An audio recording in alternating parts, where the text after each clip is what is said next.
За hi guys, Photoshop-ийн дахиад нэгэн text edit хийх нэг бичлэгийг бэлтэж байна. За хамгийн ихэнд бол мэдээж нэв сэнэгээд 1920 ч юм ямар ч pixel төр хийсэн болно. За тэгээ энийг биний typography стилээр нэг өөр font эвдэж оруулсан байгаа. За эхлээд хамгийн түрүүнд background-аас. За background-д түр бараа юм харуулгач. За окей.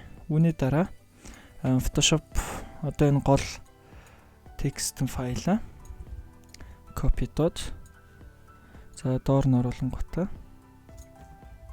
өвчсөн өнгийн сольч энэ shape файлаа болохоор та бүхэн файл ер нь shaper юм уу хэрвээ ямарваа нэгэн PNG зураг байдлаар оруулах юм бол smart object болгож байгаа ашиглаарай.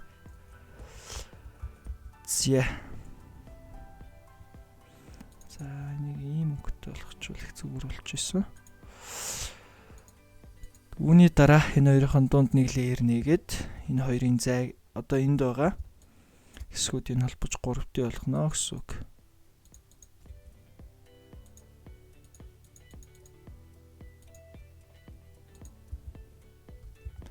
Brush that button.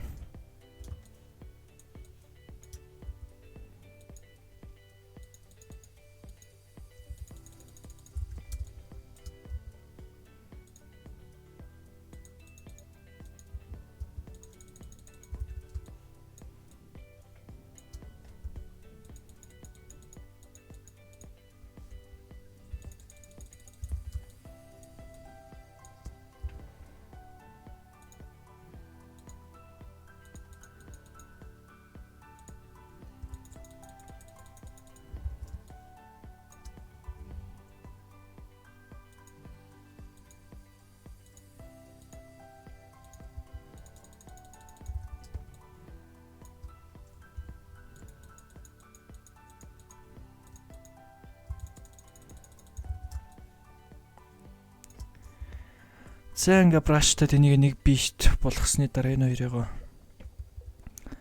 групплээд за дахиад энэ группээ copy-дод дахиад доошоо буднаа гэсэн үг. За энийг харин layer-ийн хаарталд оруулаад copy-цсэн layer. За тэнгуудаа дахиад үнийгээ color overlay өгөөд за өөр өнгөөр тэр арай нэг жоохон неон ретро өнгөнүүдийг аваад явчих.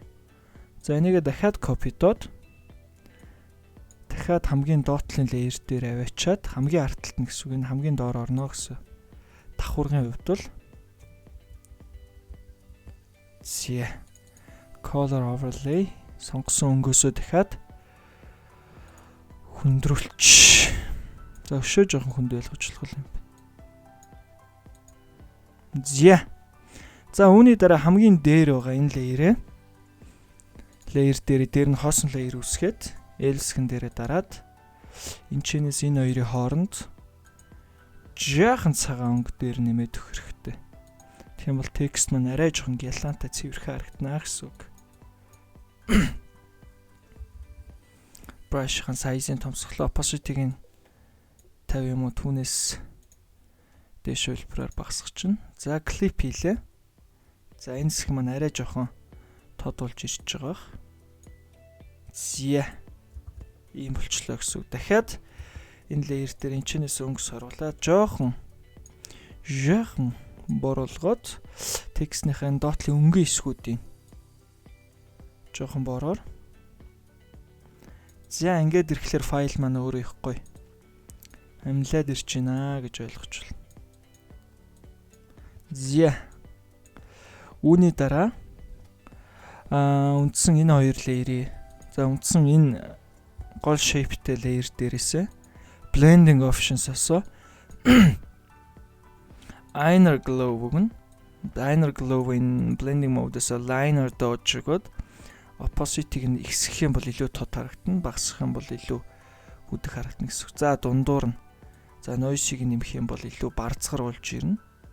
За noise-ийг за choke нэмэх юм бол ерөн жоохон тод болж ирнэ.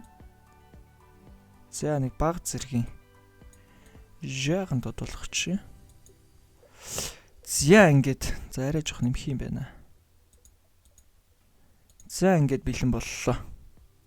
За одоо артлын background-н дээрээсээ хоёр төрлийн их гоё боломжийн өнгө хөвчүүл зүгээр бах. Надад бол энэ өнгө их таалагдаад байгаа. За артлын background өнгөн дээрээс бол за энэ арайвшээ. Зя. Энэ синхрээ. Арай жоохон. За өмнөхөн дээр юм байна. За үүний дараа нийт эффектүүдээ энэ дээр хамгийн дээрний хоосон леер үсгээд жаахан брашаар гэрэлнүүд өгчих хэрэгтэй. Зя түнгүүтээ гол хэсгүүдээ балруулдаад гэрэл маань хитрхи тод заримдаас ороод ирчих болохоор балруулдаад арай хөнгөн болгочих болно. Зя үүний дараа бүгдээр ингийн за хамгийн дээдлийн гэрлээ үлдээгээд энэчнээс энэ хүртэл group хийгээд за энийгээ түр copy хийчихье.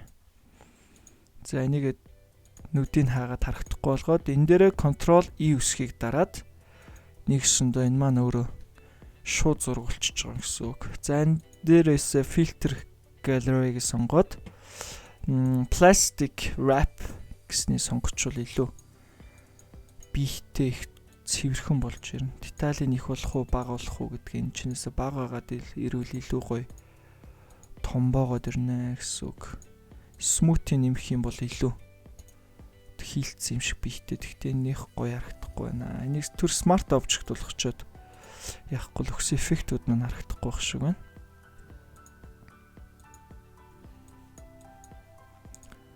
За детайл энэ шүү. Баг детайлыг smooth нэмээд.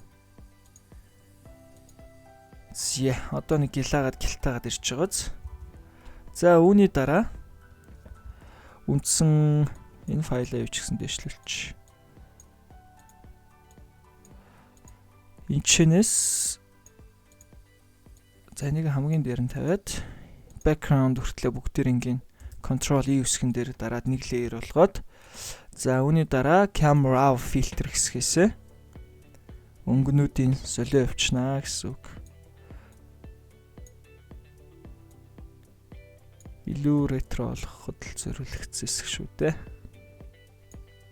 За арай энэ жоохон тодох шиг. Shadow нэмчих юм бол гэрэл маань илүү багасна.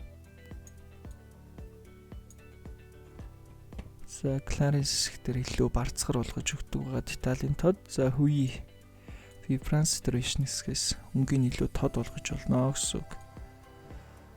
Тэгтээ надад ногофтер өнгөл өндөө таалагдахгүй байна. Зя. Ингээд текст маань бэлэн боллоо.